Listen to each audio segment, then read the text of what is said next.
Hello friends, welcome to the success Kendra. Friends देखिए, बिहार दरोगा की जो नई भर्ती वर्ष 2023 में 1275 पदों पर आई हुई है, उसके लिए आज से हम लोग एक नई शुरुआत कर रहे हैं। आज से हम लोग प्रैक्टिस सेट को कवर करेंगे, वो भी एडुटेरिया बुक से। यह हमारा प्रैक्टिस सेट नंबर 1 है और इसमें टोटल 100 महत्वपूर्ण प्रश्न है, बिल्कुल नए करंट अफेयर्स के साथ। जिस प्रकार से आपके एग्ज़ाम यानी कि बिहार दरोगा के एग्जाम में प्रश्न पूछे जाते हैं, ठीक वैसे ही प्रश्न को आज इस सेशन में हम कवर करने वाले हैं।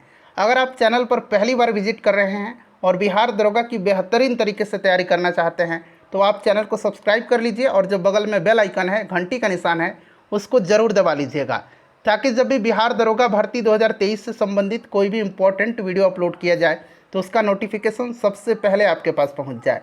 तो चलिए फ्रेंड्स, बिना देरी किए हुए सेशन आज के स्टार्ट करते हैं। पहले सभी लोग एक बार जल्दी से सेशन को लाइक कर दीजिए और जब सेशन समाप्त हो जाएगा तो इसका लिंक किसी भी एक ग्रुप में जहाँ कहीं भी आप हैं वहाँ पर इसे ज़रूर ही शेयर कर दीजिएगा। फ्रेंड्स, जैसे मैंने आपको बताया कि आज ही सेशन में हम लोग बिहार दरोगा की जो नई भर्ती वर्ष 2023 में 1275 पदों पर आई हुई है, उसके लिए एडुटेरिया के प्रैक्टिस बुक से हम लोग प्रैक्टिस सेशन को कवर करेंगे। यहाँ पर आप देख सकते हैं एडुटेरिया बिहार दरोगा प्रीलिम्स, और यह हमारा पहला प्रैक्टिस सेट है। फ्रेंड्स, सभी लोग एक बार जल्दी से सेशन को लाइक कर दीजिए। थोड़ा सा मैं जूम कर देता हूँ ताकि प्रश्न जो है आपको स्पष्ट रूप से दिखाई दे। आज के सेशन का पहला प्रश्न पढ़िएगा कि सिंधु घाटी सभ्यता के बारे में इनमें से कौन सा कथन सत्य है। देखिए, प्रश्न जब भी आप पढ़ेंगे, प्रश्न को ध्यानपूर्वक पढ़िएगा। देखिए, यहाँ पर पूछा गया कि सिंधु घाटी सभ्यता के बारे में इनमें से कौन सा कथन सत्य है। अगर आप आंसर पहले से जानते हैं तो आंसर कमेंट बॉक्स में देकर के बताते चलिएगा। साथ ही साथ जो भी मैं एक्सप्लेन करूँगा ना, उसको आप ज़रूर ध्यानपूर्वक सुनिएगा। इससे क्या होगा कि एक प्रश्न के साथ साथ आपके 2 से 3 प्रश्न जो हैं कवर होते चलेंगे। अब यहाँ पर ध्यान दीजिए, इसका जो करेक्ट आंसर होगा ऑप्शन नंबर ए हो जाएगा। सिंधु घाटी सभ्यता के लोग कपास के उत्पादन करने वाले पहले व्यक्ति थे। देखिए फ्रेंड्स, सर्वप्रथम कपास का उत्पादन सिंधु घाटी सभ्यता के लोगों के द्वारा शुरू किया गया था और यहाँ के लोग कपास के साथ साथ गेहूँ, जौ, बाजरा, ज्वार, चावल इत्यादि की खेती करते थे। सिंधु घाटी के लोगों के द्वारा मुख्य रूप से भेड़, बकरी, भैंस तथा सूअर जैसे जानवरों का पालन किया करते थे ये। और सिंधु घाटी की सभ्यता आपको पता ही है, एक नगरीय सभ्यता थी। ठीक है फ्रेंड्स, और देखिए, सिंधु घाटी सभ्यता के मोहनजोदाड़ो से प्राप्त विशाल अन्नागार जो था, संभवतः सिंधु घाटी सभ्यता की सबसे विशाल इमारत थी।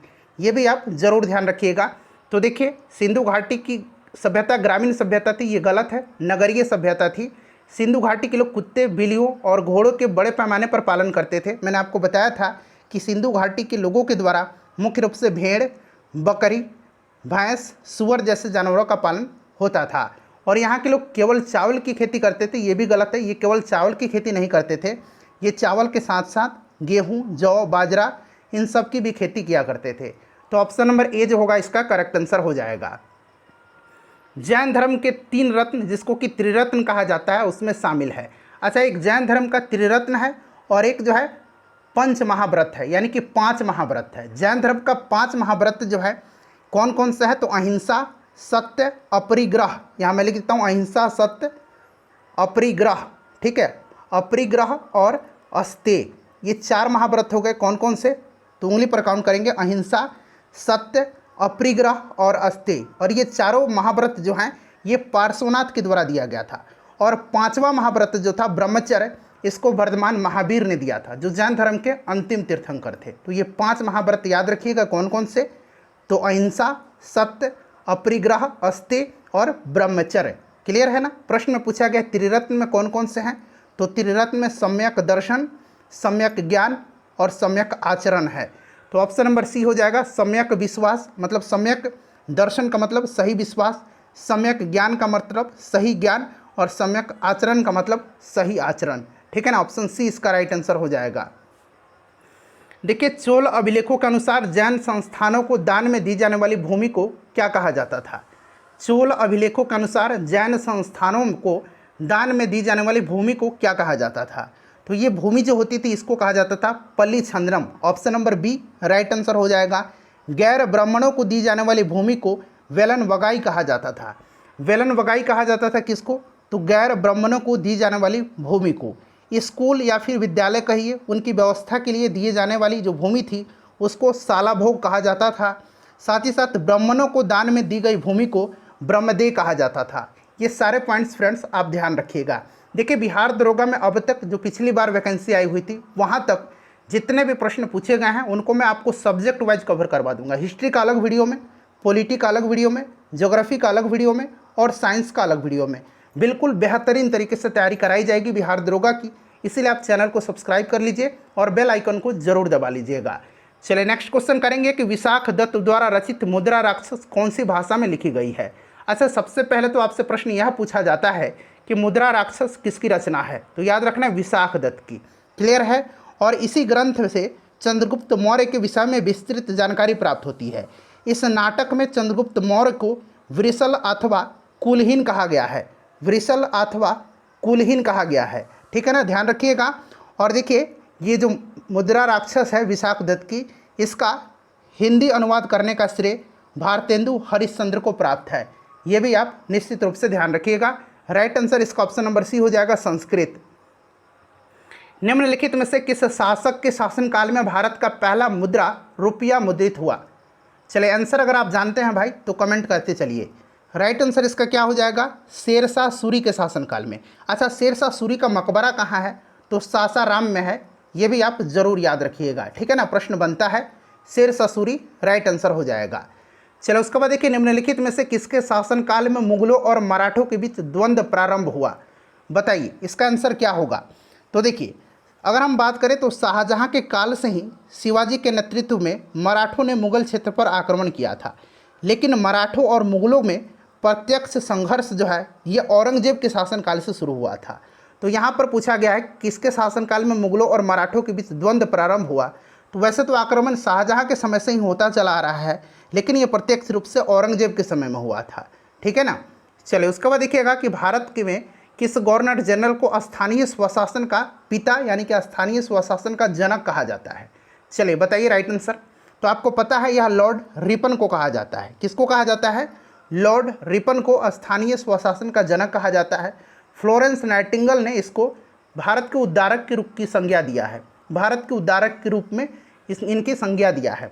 और देखिए इसी ने जो है वर्नाक्यूलर प्रेस एक्ट को रद्द किया था। इसी के समय से नियमित जनगणना कराई जाती है। ये सारे पॉइंट्स याद रखेंगे। लॉर्ड रिपन के समय ही पहली बार कारखाना अधिनियम पारित हुआ था। ये सारे पॉइंट्स आप याद रखिएगा। चलिए ब्रिटिश साम्राज्य में अवध का विलय हुआ था। तो देखिए ब्रिटिश साम्राज्य में अवध का विलय जो है लॉर्ड डलहौजी ने किया था। किसने किया था, लॉर्ड डलहौजी ने कुशासन का आरोप लगा करके। और उस समय अवध का नवाब कौन था, तो वाजिद अली शाह था। ये भी आप याद रखेंगे 1856 में। क्लियर। चलिए नेक्स्ट क्वेश्चन है कि निम्नलिखित में से किसने बंगाल की विभाजन जो कि 1905 में हुआ था। अच्छा, बंगाल विभाजन की पहले हम बात कर लेते हैं। तो 19 जुलाई या फिर कहीं कहीं आपको 20 जुलाई भी लिखा मिलेगा। तो 20 जुलाई 1905 को बंगाल विभाजन के निर्णय की घोषणा किया गया था। और 16 अक्टूबर 1905 को बंगाल विभाजन प्रभावी हुआ था। और इस दिन पूरे बंगाल में शोक दिवस मनाया गया था। ठीक है, बंगाल का विभाजन लॉर्ड कर्जन ने किया था। ये भी आपको पता है 1905 में। और देखिए बंगाल विभाजन के विरोध में जो प्रारंभिक आंदोलन का नेतृत्व है ये सुरेंद्रनाथ बनर्जी जी ने किया था। 7 अगस्त 1905 का डेट आपको भलीभांति याद होगा। 7 अगस्त 1905 को कलकत्ता के टाउन हॉल में एक ऐतिहासिक बैठक हुई थी और वहीं पर स्वदेशी आंदोलन की घोषणा की गई थी। तो राइट आंसर हो जाएगा सुरेंद्रनाथ बनर्जी। चलिए एक बार सभी लोग प्लीज़ वीडियो को लाइक कर दीजिए। देखिए अगला प्रश्न है कि किस व्यक्ति ने महात्मा गांधी को पहली बार राष्ट्रपिता कह करके संबोधित किया था। तो महात्मा गांधी जी को पहली बार राष्ट्रपिता कह करके संबोधित किया था सुभाष चंद्र बोस ने। किसने कहा था, सुभाष चंद्र बोस ने।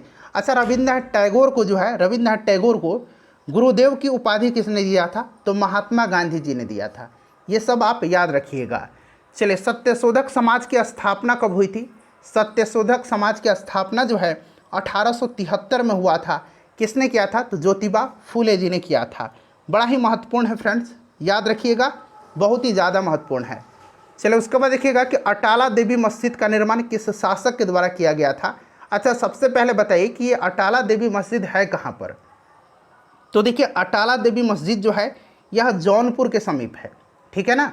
और इसका निर्माण जो है, अटाला देवी मस्जिद का निर्माण 1408 ईस्वी में, याद रखेंगे 1408 ईस्वी में जो है सरकी शासक इब्राहिम शाह के द्वारा किया गया था। सरकी शासक इब्राहिम शाह के द्वारा किया गया था। देखिए यहाँ इब्राहिम शाह सरकी दिया भी गया है। अगला प्रश्न है कि अलाउद्दीन के समय भू राजस्व की दर उपज का कितना भाग था। अलाउद्दीन के समय भू राजस्व की दर उपज का कितना भाग था। सभी लोग आंसर बताते चलिए। तो फ्रेंड्स यह 1/2 भाग था, ठीक है ना। अलाउद्दीन के समय भू राजस्व की दर अनाज उत्पादन का 1/2 भाग था। अलाउद्दीन ने खम्स, जिसको कि लूट का धन कहा जाता था, खम्स यहाँ मैं लिख देता हूँ, खम्स का मतलब होता था लूट का धन, ठीक है ना, लूट का धन, उसमें सुल्तान का हिस्सा 1/4 से बढ़ा करके 3/4 भाग कर दिया था। अलाउद्दीन खिलजी, जिसने बाजार नियंत्रण प्रणाली लागू किया था, सैनिकों की हुलिया लिखने, घोड़े को दागने की प्रथा स्टार्ट किया था, और सबसे पहले जो अस्थाई सेना है उसको रखने की इसने प्रथा शुरू किया था। चलिए 1/2 हो जाएगा। चलिए, भारतीय संविधान अपने नागरिकों को इनमें से किस प्रकार की समानता का वचन देता है। तो देखिए ध्यान दीजिएगा, भारतीय संविधान अपने नागरिकों को सामाजिक, आर्थिक और राजनीतिक न्याय, 3 प्रकार का न्याय है। न्याय की मैं बात कर रहा हूँ, सामाजिक, आर्थिक और राजनीतिक न्याय, विचार, अभिव्यक्ति, विश्वास, धर्म और उपासना की स्वतंत्रता। स्वतंत्रता की अगर मैं बात करूँ तो विचार, अभिव्यक्ति, विश्वास, धर्म और उपासना की स्वतंत्रता, और प्रतिष्ठा और अवसर की समानता प्रदान करता है। तो समानता पूछा गया है तो प्रतिष्ठा और अवसर होगा, ठीक है ना। कहीं कहीं आपको स्थिति और अवसर भी मिलेगा, तो एक ही चीज़ है, प्रतिष्ठा और अवसर या फिर स्थिति और अवसर, दोनों ध्यान रखिएगा। चलिए उसके बाद देखिए, निम्नलिखित में से कौन सी समिति ने मूल कर्तव्यों को संविधान में सम्मिलित करने का सुझाव दिया था। मूल कर्तव्य यानी कि fundamental duties, not right, its fundamental duties, clear है ना। तो ये टोटल 11 फंडामेंटल ड्यूटीज़ है, मूल कर्तव्य है, मौलिक कर्तव्य है। सरदार स्वर्ण सिंह की समिति जो थी उसी की अनुशंसा पर, आपको याद होगा 1976 में 42वां संविधान संशोधन के द्वारा जो है इसको संविधान के भाग 4 क के अनुच्छेद 51 क के अंतर्गत जो है रखा गया है, सरदार स्वर्ण सिंह समिति। देखिए, अनुसूचित जाति के संरक्षण के लिए एक क्षेत्र को अनुसूचित क्षेत्र के रूप में घोषणा करने की शक्ति किसके पास होती है। चलिए बताते चलेंगे सभी लोग आंसर। तो देखिए, यह अधिकार जो होता है यह राष्ट्रपति के पास है। किसके पास है? राष्ट्रपति के पास है। अच्छा, आपको एक 6ठी अनुसूची याद आ रहा होगा। 6ठी अनुसूची बड़ा ही इंपॉर्टेंट है। 6ठी अनुसूची में क्या है, तो इसमें 6ठी अनुसूची में अगर बात करें तो असम, मेघालय, त्रिपुरा और मिजोरम, ये 4 राज्यों का नाम आपको याद रखना है मेरे भाई बहन। असम, मेघालय, त्रिपुरा और मिजोरम, इसके जो आदिवासी क्षेत्र हैं उनके प्रशासन के बारे में उल्लेख है, ठीक है ना। चलिए उसके बाद देखिएगा कि ग्राम सभा में निम्न में से कौन शामिल होता है। ग्राम सभा में निम्न में से कौन शामिल होता है। चलिए बताइए राइट आंसर इसका क्या होगा। तो देखिए, वे सभी व्यक्ति शामिल होते हैं जिनके नाम गांव विशेष में पंचायत के लिए मतदाता सूची में दर्ज है। ऑप्शन नंबर इसका बी करेक्ट आंसर हो जाएगा, क्लियर। चलिए नेक्स्ट क्वेश्चन करेंगे कि संविधान का निम्न में से कौन सा संशोधन केंद्र तथा राज्यों में मंत्रिपरिषद के मंत्रियों की अधिकतम संख्या सीमित करता है। अच्छा, सबसे पहले तो आपको ध्यान रखना है, अगर पूछा जाए कि केंद्र या राज्य की मंत्रिपरिषद के आकार क्या होगा, तो देखिए निम्न सदन के सदस्यों की जो संख्या है उसका 15% करने की व्यवस्था की गई है, और यह 91वां संविधान संशोधन था, 91। ऑप्शन नंबर इसका सी राइट आंसर हो जाएगा, 2003 में हुआ था, क्लियर है, ध्यान रखिएगा। और देखिए इसी संविधान संशोधन में छोटे राज्यों को कम से कम 12 मंत्रियों को नियुक्त करने का अधिकार प्रदान किया गया है। और आपको याद होगा फ्रेंड्स, अगर हम बात करें कि विधानसभा में अधिकतम सदस्य की संख्या 500 से अधिक नहीं होगी और न्यूनतम 60 से कम नहीं होगी विधानसभा में। उसी प्रकार से विधान परिषद में बात करें तो विधानसभा के 1/3 सदस्य से अधिक नहीं होगी, ठीक है ना, और 40 से कम नहीं होगी। ये विधान परिषद की सदस्य संख्या मैंने आपको बताया है। चलिए नेक्स्ट क्वेश्चन करेंगे कि निम्न में से कौन एक संवैधानिक संस्था नहीं है। इसमें से कौन सा एक संवैधानिक संस्था नहीं है, तो देखिए यहाँ आपको दिख जाएगा नीति आयोग। नीति आयोग का कहीं भी संविधान में जिक्र नहीं है। नीति आयोग की स्थापना योजना आयोग के स्थान पर की गई थी 1 जनवरी 2015 को। प्रधानमंत्री इसके पदेन अध्यक्ष होते हैं। वर्तमान में इसके उपाध्यक्ष सुमन बेरी हैं और इसके सीईओ यानी कि चीफ एग्जीक्यूटिव ऑफिसर, मुख्य कार्यकारी अधिकारी हिंदी में कहेंगे, ये वी.आर. सुब्रमण्यम हैं, क्लियर है ना। चलिए नेक्स्ट क्वेश्चन करेंगे कि 1946 में निर्मित अंतरिम सरकार में कार्यपालिका परिषद के उपसभापति कौन थे। चलिए बताइएगा, 1946 में निर्मित अंतरिम सरकार में कार्यपालिका परिषद के उपसभापति कौन थे। तो फ्रेंड्स यह पंडित जवाहरलाल नेहरू थे, ठीक है ना। और इसमें जो है वायसराय कार्यपालिका परिषद का पदेन अध्यक्ष और जवाहरलाल नेहरू उपाध्यक्ष यानी कि उपसभापति थे। क्लियर, तो राइट आंसर जवाहरलाल नेहरू हो जाएगा। भारतीय संविधान के किस अनुच्छेद में केंद्र शासित प्रदेशों के लिए उच्च न्यायालय का प्रावधान है?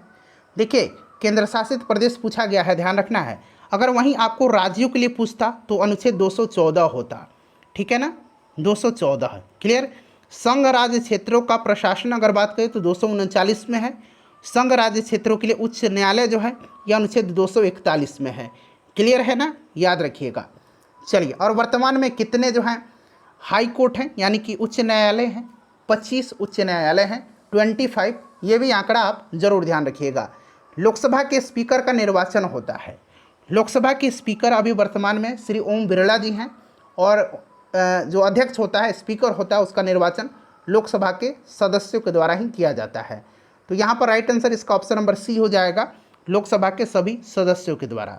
चलिए, निम्नलिखित में से कौन से मामले उच्च न्यायालय और उच्चतम न्यायालय की अधिकारिता में आते हैं?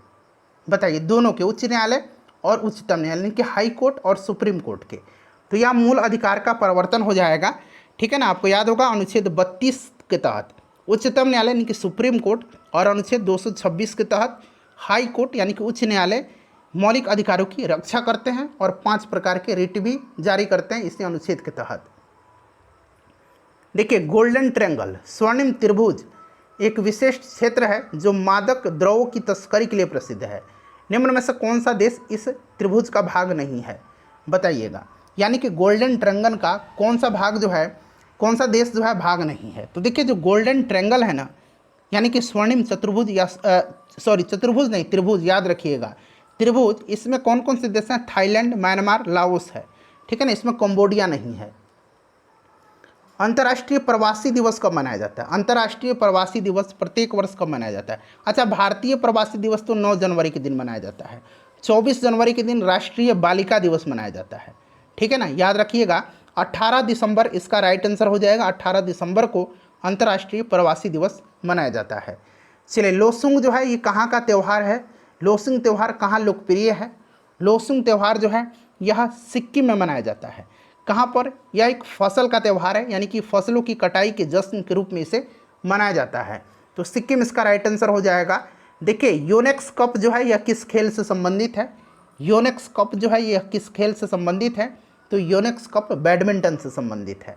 देखिए, सूरजताल लेक जो है, सूरजताल झील जो है किस राज्य में स्थित है? तो देखिए, सूरजताल यह हिमाचल प्रदेश में, कहाँ पर है?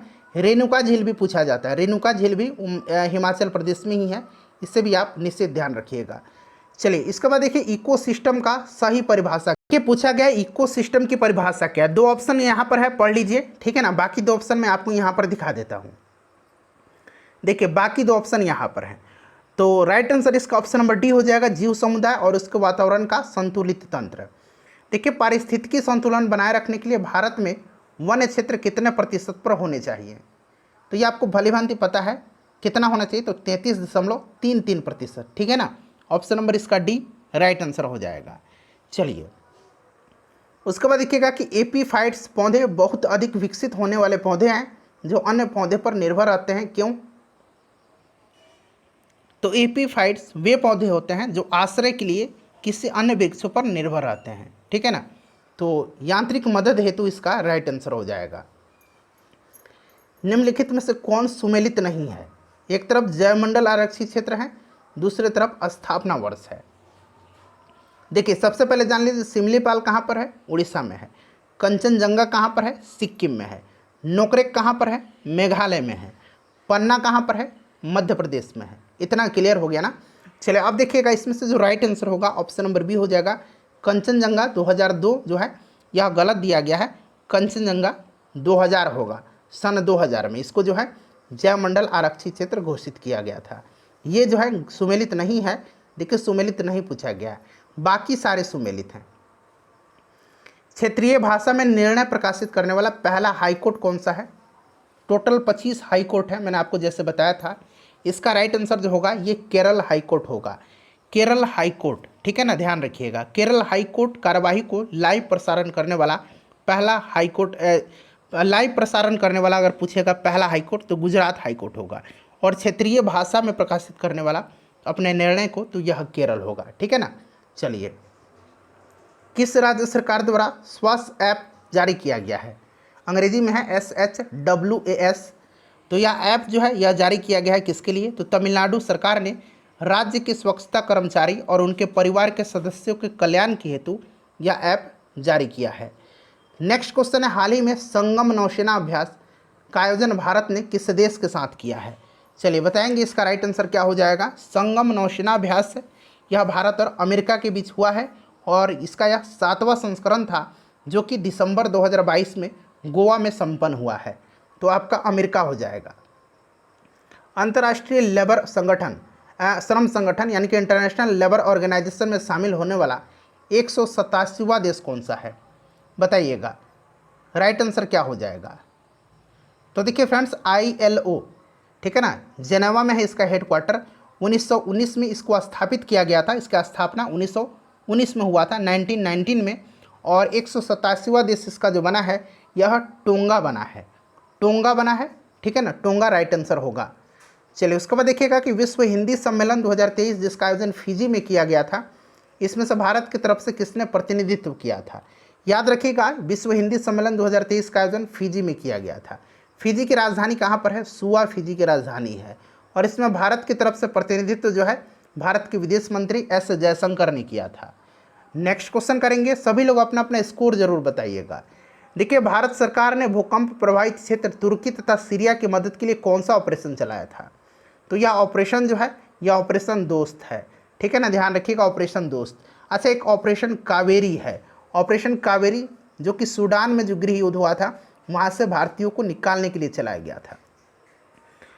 ग्लोबल फायर पावर इंडेक्स 2023 में भारत कौन सा देश प्रथम स्थान पर है?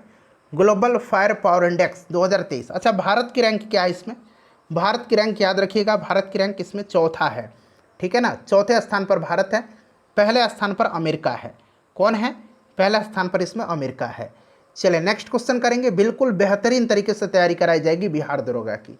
चैनल से जुड़िए और अपने दोस्तों को, जो लोग नहीं जानते हैं चैनल के बारे में, उनको अवश्य ही बताइएगा। चलिए, उसके बाद देखिए, किस वित्त वर्ष 2023-24 के दौरान देश का GDP विकास दर कितना प्रतिशत रहने का अनुमान है? चलिए बताइएगा, करेक्ट आंसर इसका क्या होगा? तो फ्रेंड्स, यह जो है यह 6 से लेकर के 6.8% रहने का अनुमान है। ऑप्शन नंबर इसका बी राइट आंसर होगा। चलिए, दूध उत्पादन में भारत का स्थान विश्व में कौन सा है? दुग्ध उत्पादन में भारत का स्थान जो है विश्व में पहला है। ठीक है ना, पहला स्थान है, ध्यान रखिएगा, पहले नंबर पर है। जनसंख्या की दृष्टि से भी भारत अब पहले नंबर पर हो गया है। अर्जुन पुरस्कार 2022 से सम्मानित सुश्री अंशु का संबंध किस खेल से है? अच्छा, 2000 यहाँ पर 22 पूछा गया है। तो देखिए, टोटल 25 खिलाड़ियों को जो है अर्जुन अवार्ड दिया गया था, और सुश्री अंशु का संबंध कुश्ती से है, याद रखिएगा। चलो, उसके बाद देखिए, ग्रैमी पुरस्कार 2023 हेतु किसे एल्बम ऑफ द ईयर चुना गया है? 3 प्रश्न मैं आपको कराऊंगा, album of the year, record of the year और सॉन्ग ऑफ द ईयर। याद रखिएगा, सबसे पहले जान लीजिए, एल्बम ऑफ द ईयर जो है यह दिया गया हैरी हाउस को। ठीक है ना, हैरी हाउस को, क्लियर। अच्छा, रिकॉर्ड ऑफ द ईयर पूछेगा तो अबाउट डैम टाइम, यहाँ मैं लिख देता हूँ अबाउट DAMN डैम टाइम। ठीक है ना, याद रखिएगा। और सॉन्ग ऑफ द ईयर दिया गया है जस्ट लाइक डैट को, जस्ट लाइक डैट को। देखिए, अबाउट डैम टाइम यहाँ पर भी दिया गया है, क्लियर। तो ये रिकॉर्ड ऑफ द ईयर है, ये एल्बम ऑफ द ईयर है, और ये सॉन्ग ऑफ द ईयर है। चलो, उसके बाद देखिए, प्रसिद्ध पुस्तक विक्ट्री सिटी के लेखक कौन है?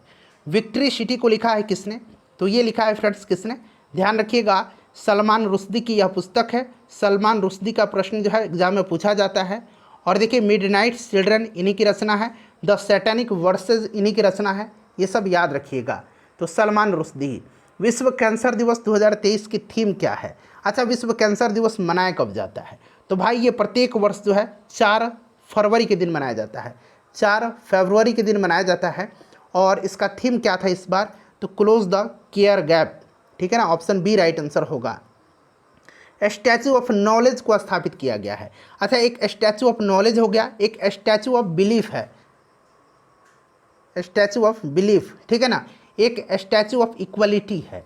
सब याद रखिएगा। देखिए स्टैचू ऑफ नॉलेज जो है महाराष्ट्र के लातूर में स्थापित किया गया है, यह भीमराव अंबेडकर की प्रतिमा है, ठीक है ना, तो ये आपका महाराष्ट्र हो जाएगा।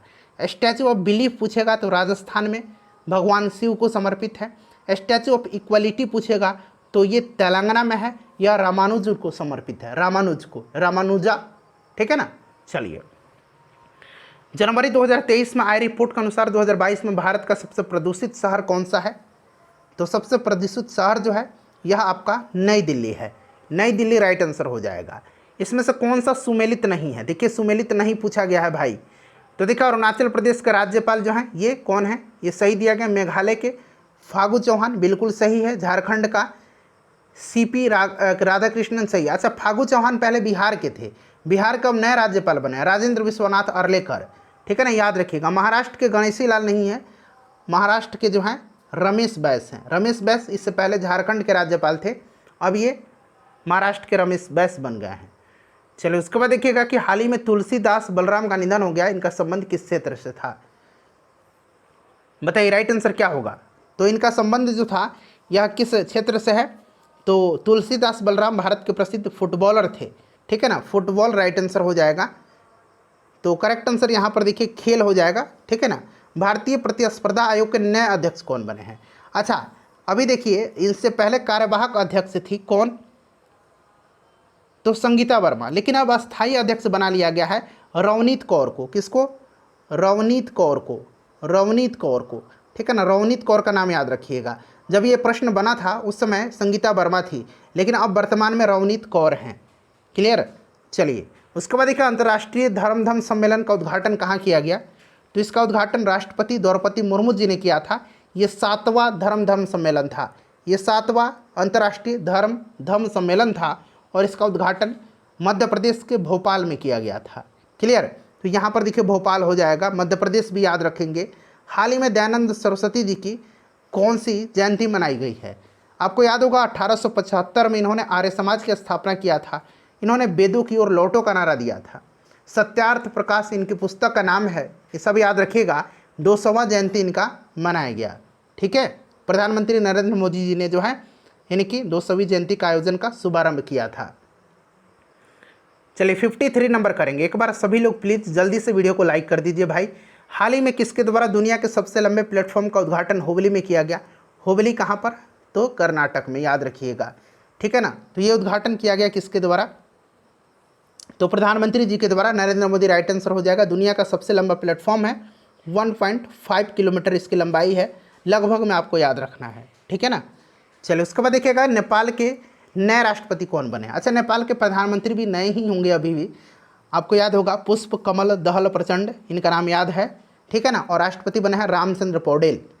हाल ही में किस राज्य में याओसांग उत्सव मनाया गया? याओसांग उत्सव किस राज्य में मनाया गया? तो यह उत्सव होली के दिनों में 5 दिन तक चलने वाली यह उत्सव है और यह मणिपुर में मनाई जाती है। चलो उसके बाद देखिएगा कि महाराष्ट्र भूषण पुरस्कार 2022 से किससे सम्मानित किया गया है? तो ये अप्पा साहब धर्माधिकारी को, अप्पा साहब धर्माधिकारी को, ध्यान रखिएगा, अप्पा साहब धर्माधिकारी को। चलिए वंदे भारत ट्रेन का संचालन करने वाली पहली महिला ड्राइवर कौन बनी है? तो ये कौन बनी है? सुरेखा यादव बनी है, सुरेखा यादव बनी है, ठीक है ना। इन्होंने सोलापुर से मुंबई तक ट्रेन चलाई।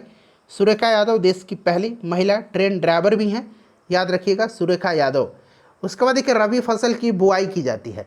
रबी फसल की बुआई जो है आपको पता है रबी फसल में कौन कौन से फसल आते हैं?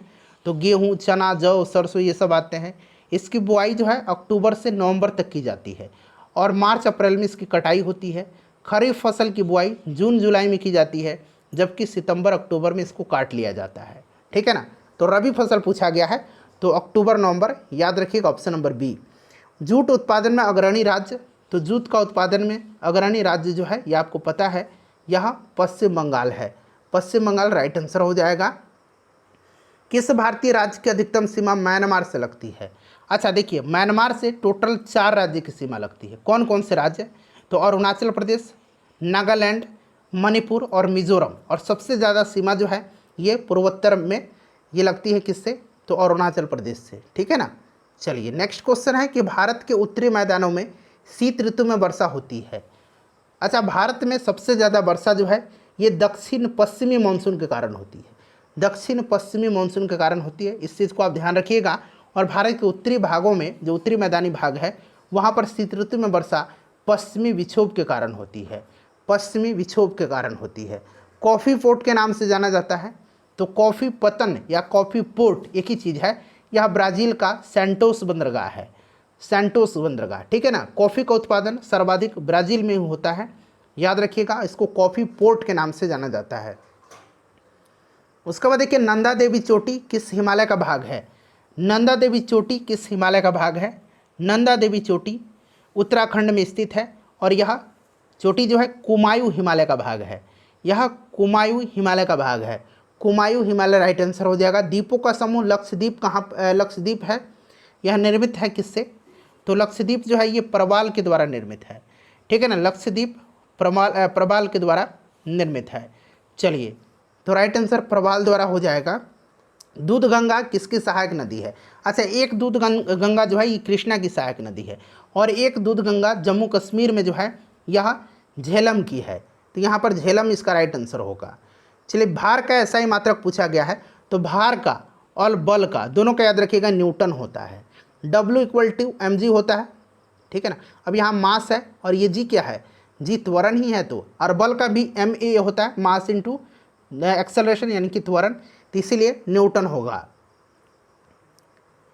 चलिए 67 नंबर देखिए कि निम्नलिखित में से कौन सा यंत्र समुद्र के स्तर से ऊपर की वस्तुओं को देखने के लिए पनडुब्बी में प्रयोग किया जाता है? तो फ्रेंड्स, यह किया जाता है पेरिस्कोप का। पेरिस्कोप पनडुब्बियों में उपयोग होने वाला एक ऐसा उपकरण है जिसकी सहायता से पानी में डूबे वस्तुओं को पानी के ऊपर का दृश्य दिखाई देता है। तो ये आपका पेरिस्कोप हो जाएगा। अच्छा, पायरोमीटर से दूर स्थित वस्तुओं का तापमान ज्ञात किया जाता है। ओडोमीटर से गाड़ी द्वारा चली गई दूरी मापा जाता है। एनीमोमीटर से हवा का वेग मापा जाता है। चलिए, उसके बाद देखिए, यदि कार्य का मान धनात्मक होगा तो जिस निकाय पर कार्य हो रहा है उस पर क्या प्रभाव पड़ेगा? अच्छा, आपको याद है ना कि कार्य करने की जो क्षमता होती है उसको ऊर्जा कहा जाता है। तो जब अगर कार्य का मान धनात्मक होगा तो ऑब्वियस है कि उसकी ऊर्जा वृद्धि होगी। तो उसकी ऊर्जा में वृद्धि होगी। ऑप्शन डी राइट आंसर होगा। यदि दो कणों के बीच की दूरी बढ़ जाती है तो उनके बीच गुरुत्वाकर्षण बल पर क्या प्रभाव पड़ेगा? अगर फॉर्मूला आपको पता होगा ना तो आप आसानी से इसको सॉल्व कर लेंगे, ठीक है ना। m1 × m2 बटा क्या होता है? बटा r² होता है। ये डिस्टेंस है, दोनों वस्तुओं के बीच की दूरी है।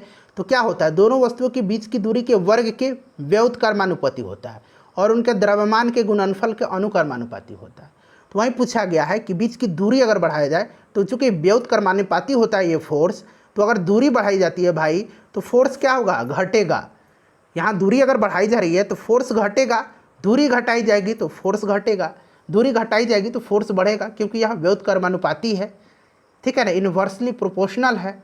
तो इसका इसीलिए राइट आंसर कम हो जाएगा, ठीक है ना। यहाँ पर कम हो जाएगा, ऑप्शन बी में कम हो जाएगा। उत्क्षेप बल और भार कार्य करते हैं। तो देखिए, उत्क्षेप बल और भार जो है ये दोनों विपरीत दिशाओं में कार्य करते हैं, ठीक है ना। तो इसीलिए विपरीत दिशा इसका राइट आंसर हो जाएगा। निम्न में से क्या तरंग की विशेषता नहीं है? तरंग की विशेषता है क्या क्या? तो तरंग की विशेषता तरंग दर, आयाम, आवृत्ति ये सब होती है, माध्यम नहीं होता है। माध्यम इसका राइट आंसर हो जाएगा। निम्नलिखित में से कौन सा विकल्प रासायनिक परिवर्तन है? रासायनिक परिवर्तन, दूध का दही में परिवर्तित होना, बिल्कुल रासायनिक परिवर्तन है, यही इसका राइट आंसर होगा। रासायनिक परिवर्तन यही है। शुष्क बर्फ का सब्लिमेशन ये भौतिक है। रेत का पानी में घुलना भौतिक है। चीनी का पानी में घुलना भौतिक है। बर्फ का पिघलना भी भौतिक परिवर्तन है। मोम का पिघलना भी भौतिक परिवर्तन है। मोम का जलना रासायनिक परिवर्तन है। चलिए, उसके बाद देखिएगा कि निम्नलिखित में से किसने परमाणु की अविभाज्यता के बारे में बताया था? तो ये आपको भली भांति पता है, जॉन डाल्टन ने बताया था, ठीक है ना। जॉन डाल्टन ने सबसे पहले ये बताया था, तो जॉन डाल्टन राइट आंसर हो जाएगा। नेक्स्ट क्वेश्चन है, निम्नलिखित में से कौन सा सामान्य ताप पर द्रव अवस्था में होता है? सामान्य ताप पर द्रव अवस्था में होता है, यह कौन सा है? तो यह इसमें से गैलियम हो जाएगा। गैलियम एक धातु है, ठीक है ना, याद रखिएगा। चलिए, उसके बाद देखिए, निम्नलिखित में से कौन सा किसी धातु का इलेक्ट्रॉनिक विन्यास नहीं है? अच्छा, एक कोई भी धातु आप याद करिए, कोई भी धातु आप एक याद करिए, कोई भी धातु, जैसे आप याद कर रहे हैं कोई से भी एक धातु को, जैसे हमने मान लिया कि यह धातु जो है आपका कौन सा है, कैल्शियम ले लीजिए। कैल्शियम का 20 होता है, 2 8 8 यानी कि 8 2 10 18 और 2 20, ठीक है ना। अब यहाँ पर 2 1 देखिए क्या है, 2 1 यही तो यहाँ पर 2 1 है क्या, तो 2 1 जो होता है ये लिथियम है, धातु का नहीं है, तो ये धातु है। 2 6 देख लीजिए, ये ऑक्सीजन है, ये गैस हो जाएगा। 2 8 1 क्या है, 8 2 10 1 11 सोडियम है, बिल्कुल ये धातु है। 8 2 10 और 3 13 ये क्या है, तो एल्युमिनियम है, ये भी धातु है। ये वाला धातु नहीं है, ऑप्शन बी, ठीक है ना। चलिए, निम्नलिखित में से किसे एक तत्व के भार की तुलना में एक मूल विशेषता माना जाता है, बताइए। तो किसी परमाणु के नाभिक में उपस्थित प्रोटॉन की संख्या को उस तत्व का परमाणु क्रमांक कहते हैं, और परमाणु क्रमांक को तत्व के भार की तुलना में एक मूल विशेषता माना जाता है। Right answer option number D हो जाएगा। उसके बाद देखिए, ऑक्सीकरण की प्रतिक्रिया में निम्नलिखित में से क्या होता है। ऑक्सीकरण की प्रतिक्रिया में होता क्या है, तो इसमें इलेक्ट्रॉन की कमी होती है। ऑक्सीकरण की प्रतिक्रिया में इलेक्ट्रॉन की कमी होती है, ठीक है ना। तो राइट आंसर इसका क्या हो जाएगा, इलेक्ट्रॉन में कमी होती है। चलिए अगला प्रश्न करेंगे। नेक्स्ट क्वेश्चन हमारा है, 1 मिनट रुक जाइए। हाँ, ये हो गया 77 नंबर। आइए 78 कर लेते हैं। देखिए अब ये प्रश्न समझिएगा। यहाँ पर यदि किसी लवण का पीएच मान 0 है तो वह खले संदेह का लवण होता है। अगर उसका पीएच मान पहले देख लीजिए, अगर पीएच मान जिसका 7 है, पीएच मान जैसे 7 होता, खाने वाला नमक का आप एग्जाम्पल देता हूँ मैं, पीएच मान 7 होता है उसका, तो खाने वाला जो नमक होता है ना, ये प्रबल अम्ल और प्रबल क्षार होता है। ये पढ़े हैं ना, टेबल साल्ट जो होता है ये स्ट्रॉन्ग एसिड और स्ट्रॉन्ग बेस होता है। चूँकि 7 इसका पीएच मान, अब यहाँ पीएच मान जब 0 है तो निश्चित रूप से यह एक एसिड होगा और कमज़ोर बेस होगा, तो ऑप्शन ए इसका राइट आंसर होगा, ठीक है ना। स्ट्रॉन्ग एसिड होगा और वीक बेस होगा। चलो उसके बाद देखिएगा कि जलीय विलयन में किसी अम्ल या क्षार में क्या परिवर्तन होता है। देखिए वे पदार्थ जो जलीय विलयन में H+ आयन देते हैं अम्ल कहलाते हैं, और OH जो माइनस आयन देते हैं वो क्षार कहलाते हैं। अब यहाँ पर कह रहा है कि जलीय विलयन में किसी अम्ल या क्षार में क्या परिवर्तन होता है, तो क्षार जल में OH आयन निर्मित करते हैं, ठीक है ना। चलिए, उस निष्क्रिय गैस का नाम क्या है जिसे आधुनिक आवर्त सारणी के पहले आवर्त में रखा गया है। सिंपल सा क्वेश्चन है, यह हीलियम ही है। हीलियम, नियॉन, आर्गन, जेनन, उसके बाद रेडॉन, क्रिप्टन, ये सारे जो होते हैं अक्रिय गैस होते हैं। चलिए, अधातुओं का व्यापक उपयोग निम्न में से किसमें होता है।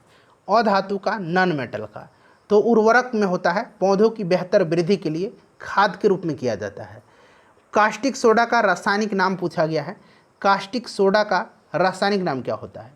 कास्टिक सोडा का सोडियम हाइड्रोक्साइड होता है, NaOH होता है, सोडियम हाइड्रोक्साइड, ठीक है ना, सोडियम हाइड्रोक्साइड।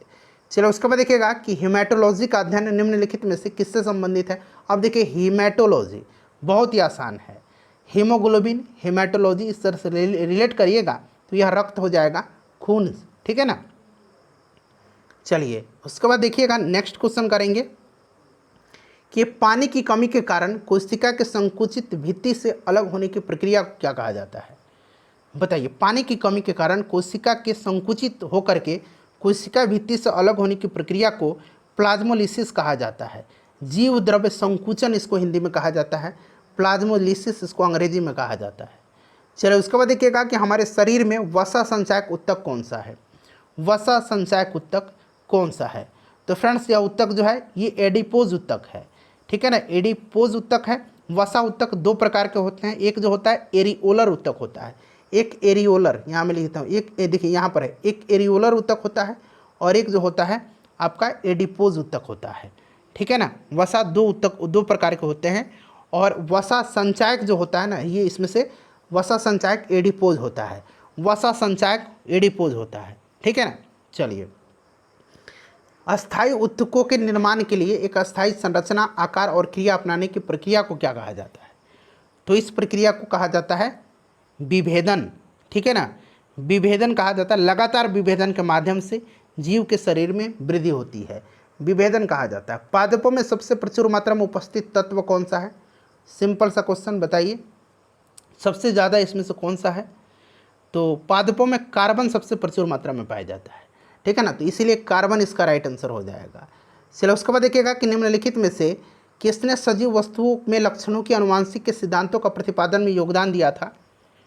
तो फादर ऑफ मॉडर्न जेनेटिक्स किसको कहा जाता है, आनुवांशिकी का जनक मेंडल को कहा जाता है, ग्रेगर जॉन मेंडल को।